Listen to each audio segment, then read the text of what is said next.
अच्युतं केशवं कृष्ण दामोदरम् अच्युतं केशवं कृष्ण दामोदरं रामनारायणं जानकी वल्लभं रामनारायणं जानकी वल्लभम् अच्युतं केशवं कृष्ण दामोदरं रामनारायणं जानकी वल्लभम्।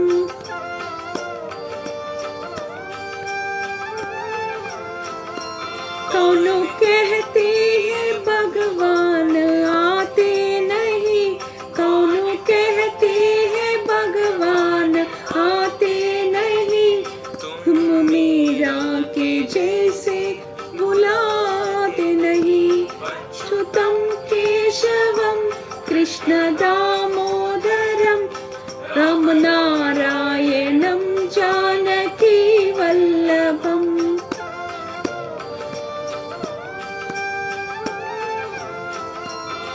कौन कहती है भगवान खाते नहीं, कौन कहते हैं भगवान खाते नहीं, मेरे शबरी के जैसे खिलाते नहीं। अच्युतं केशवं कृष्ण दामोदरं रामनारायणं जानकी वल्लभम्।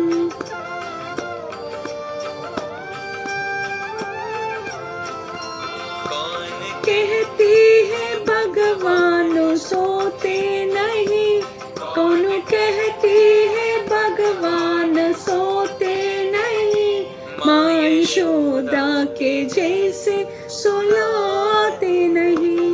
अच्युतं केशवं कृष्ण दामोदरं रामनारायणं